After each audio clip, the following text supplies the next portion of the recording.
যুগের পরিবর্তন আর আধুনিকতার জোয়ারে হারিয়ে যেতে বসেছে বাঙালি সংস্কৃতির অন্যতম অনুষঙ্গ বাঁশ ও বেত শিল্প। একসময় যা গ্রাম বাংলার মানুষের প্রাত্যহিক জীবনের অবিচ্ছেদ্য অংশ ছিল, আধুনিক প্রযুক্তির দাপটে এখন তা অস্তাচলে। আমরা গিয়েছিলাম যশোর সদর উপজেলার নরেন্দ্রপুর ইউনিয়নের চাউলিয়া গ্রামে। সেখানকার কারিগররা একসময় বাঁশ ও বেত শিল্পের জন্য সুপরিচিত ছিলেন।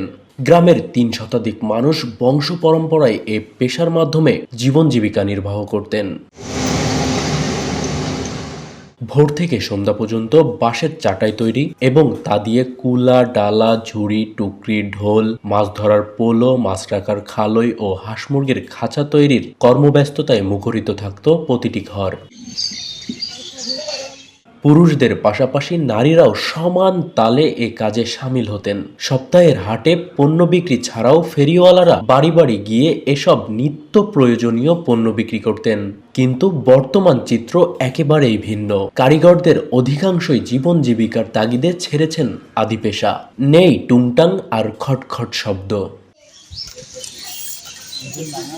উপকরণের মূল্য বৃদ্ধি ও প্লাস্টিক পণ্যের সহজলভ্যতায় কারিগররা দিশেহারা। এতে চাউলিয়ার সেই ঐতিহ্য এখন অতীত।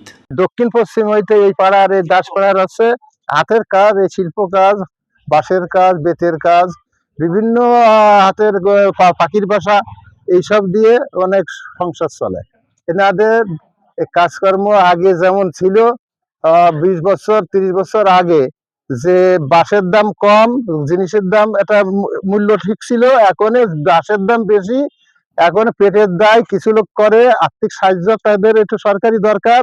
আর হচ্ছে আপনার জিনিসের যে মানটা কমে গেছে প্লাস্টিক কারখানায়। প্লাস্টিক পণ্যের সঙ্গে অসম প্রতিযোগিতায় টিকে থাকা এখন দুঃসাধ্য হয়ে পড়েছে। পর্যাপ্ত পুঁজি না থাকায় নতুন উদ্ভাবনী কিছু করার সুযোগও নেই তাদের। ফলে কোনো রকম টিকে থাকার সংগ্রামে লড়াই করে যাচ্ছেন এখানকার কারিগররা। আগে আমরা কাজ করেছি, মালগুলো চলতো, বাঁশ আনতে গেলে পাতাম। এখন এগুলো থাকতেছে না, আস্তে আস্তে বাঁশও থাকতেছে না, আবার মাল বুনলে ভালোটা চলতেছে না। বিশাল একটা সমস্যার ভিতরে আছি আমরা। স্বল্প আয়ের এই কারিগরদের নেই সরকারি বা বেসরকারি সহায়তা, পান না সহজ শর্তে ঋণও। অন্যদিকে উৎপাদন খরচ বাড়লেও সেই অনুপাতে বাজারে মিলছে না পণ্যের দাম। আমরা শিল্প কাজ করি, আমরা ফলের জুড়ি বুনি, মাছের জুড়ি বুনি। এখন আমাদের বেচা কিনা নেই বাঁশের অভাবে, তারপরে প্লাস্টিকের মাল উঠে আমাদের এই জিনিসটার চাহিদা কমে গেছে। বাঁশ এখন মনে করেন কিনতে গেলে 100-র উপরে জাতি আসছে, মালে এখন বেচতে গেলে 70 টাকা 60 টাকা আমাদের দাম দিচ্ছে। এতে আমাদের একটু লস আসছে, আমাদের খুব একটু চলতে কষ্ট আসছে। শিল্প কাজ যারা আমরা করতেছি, আমাদের তো আর্থিক দিক থেকে খুব একটু সমস্যা আসছে। সরকারের কাছে আমরা একটু সহায়তা চাই, যাতে আমরা এই মাল জিনিসগুলো একটু দামে বেচতে পারি।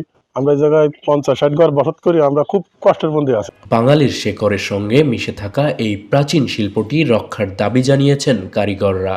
বলছেন পুঁজি সহায়তা, আধুনিক প্রশিক্ষণের মাধ্যমে পণ্যের বৈচিত্র্য আনা ও সরকারি পৃষ্ঠপোষকতা না পেলে অচিরেই এই শিল্পটি হারিয়ে যাবে।